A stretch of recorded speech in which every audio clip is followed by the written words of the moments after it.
Salwe, we're back with lesson 15D, and we have lines 314 to 319. A very short sentence, and then a very long sentence from Dido, as she continues to address Aeneas. Me ne fugis peregas lacrimas dextramque tuam te, quand aliu mihi iam miserae nihil ipsa reliqui, per conubia nostra, per inceptos hymenaios. Si bene quid de te merui, fuit aut tibi quiquam dulce meium, miserere domus labentis, et istam oro si quistad huc precibus locus exue mentem. So, short sentence first. Are you fleeing me? Pick it apart a little bit here. Fugis is the verb. You, because of the S. Present active, indicative, second person, singular. And are you fleeing me? What's the ne? The ne is the enclitic, or the question mark. Just a question mark. Me ne fugis. Are you fleeing me? Are you running away from me? I'm not going to read this whole thing again. But let's take a look and see just what features of the sentence we're going to look for to hold it all together. Notice you have per repeated a lot. Per has lacrimas dextramque tuam te. Per conubia nostra. Per inceptos hymenaios. So you got per mentioned quite a few times. I'm just going to circle it so you can see it coming. And then our main verb doesn't come until oro. And also exue is a pretty important verb too. So a lot of these main verbs come all the way at the end. So Dido's going to give a lot of conditions here and then finally hit us with the main thought of the sentence. And the subject, we know way at the beginning, is ego of oro. I beg you, or I pray. Goes all the way down here with oro. It's quite removed from its verb. But all this is part of the sentence that we fill in. So let's start with the per and translate per as by. So by these tears, or on account of these tears, by these tears, and by your right hand. Okay, so your right hand. Now this goes with per also, so these are all accusatives that follow the preposition per. By these tears, and by your right hand. Aeneas' right hand. Remember, she's mentioning the right hand a lot, as if it was given in marriage. And then you're going to eventually have I ask you, or I beg you. Those all go together. We have this other clause thrown in here. Quando aliud mihi iam miserae nihil ipsa reliqui. Quando translated as since. There is, since I myself, got a new subject in here. I myself, and it's ego ipsa because it's feminine. And then reliqui, have left. And that's a perfect active indicative, reliqui, from the perfect endings, e isti it, imus istis erunt. So let's again, since I myself have left nihil aliud, nothing else, and then to my now wretched self. So this is the accusative nihil aliud, nothing else. And now we got some datives here that are all going together. Mihi and iam miserae, those are datives. Now is an adverb. So one more time. By these tears, and by your right hand.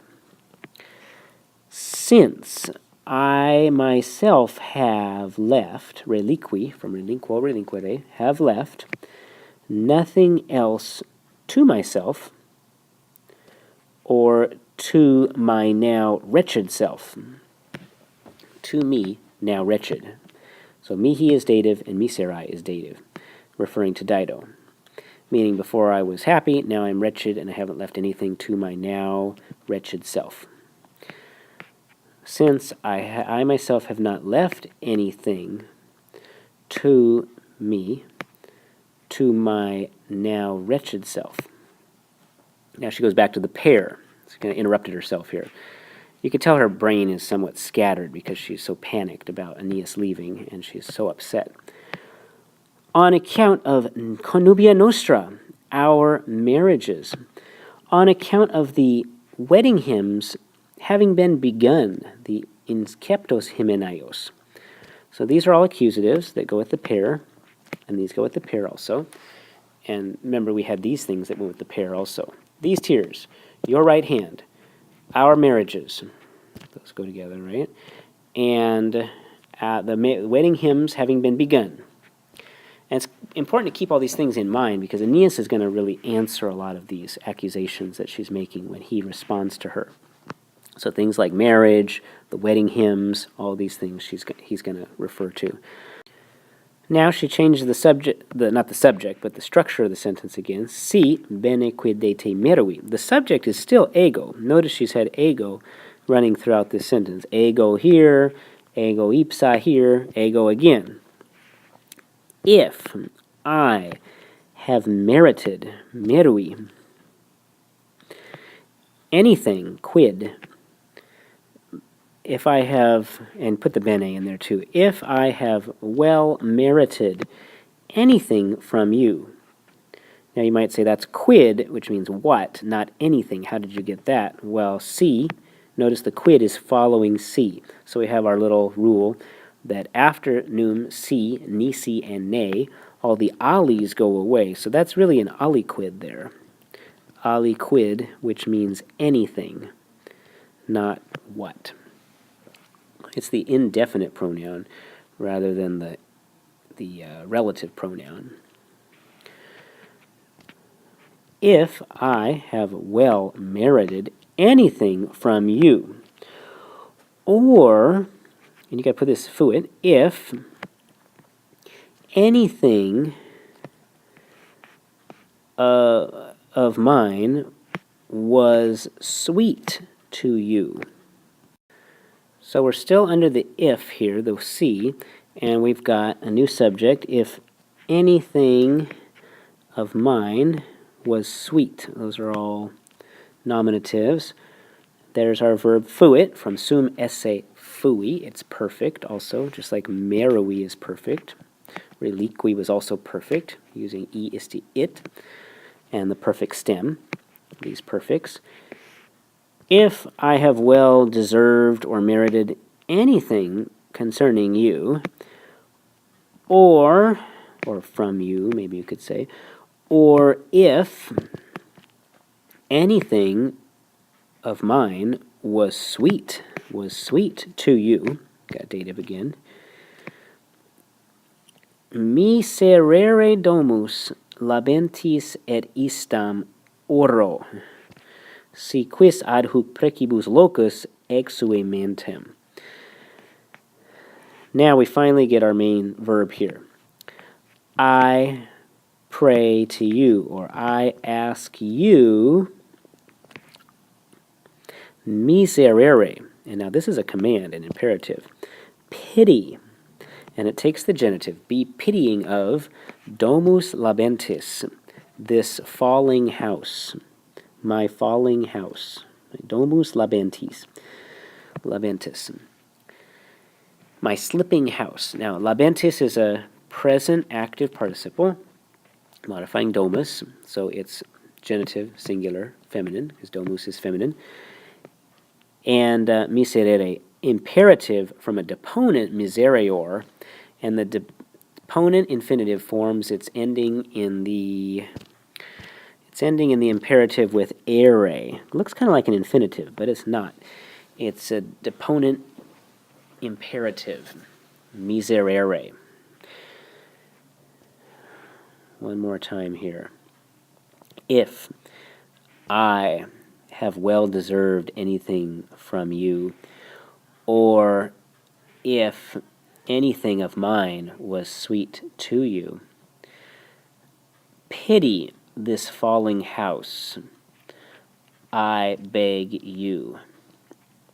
And now I'm going to put this part in just in a second. And exue, and put off or destroy, ista mentem, this horrible mind that you're in, this horrible decision, or mentem, this horrible mind, that terrible mind. Istam means that, but in a negative sense, usually. And it's accusative, going with mentem. They go together. You can notice this sentence is really broken up, probably because Dido is so upset. She doesn't always talk like this. Now this last part, another C, if, and remember after snum si nisi ne, all the alis go away. So if aliquis is what this is. If aliquis, if there is any, and aliquis goes with locus, if there is any place, ad hoc, up to now, to here, literally, to here, to this place. If there's any place up to now, precibus, dative, for prayers. For prayers, dative. If there's any place now for prayers. If this is appropriate all, for me to oro, ask you something, or this word can also be translated to pray to you something. Pray, ask you something, very sincerely, oro. If there's any place for this, discard or put off this terrible mind. Or you could translate this as intention, an intention of his mind. Put off that intention. Well, let's do this whole thing one more time and put it all together. Are you fleeing me on account of these tears, or by these tears, and by your right hand, since I myself have left nothing else to my now miserable self, by our marriages, by the wedding hymns having been begun, that's perfect, passive participle there, if I have well deserved anything from you, or if anything of mine was sweet to you, pity our falling house, and I pray you, or I ask you, if there is any place, you got to put in a sit here, right, the verb from sum, if there might be any place now or up to this point for prayers, discard this horrible intention of yours. Istam means that in a negative. It can also mean that, referring especially of yours, when you're referring to someone else's thing. So that intention of yours, that mindset of yours. Vale.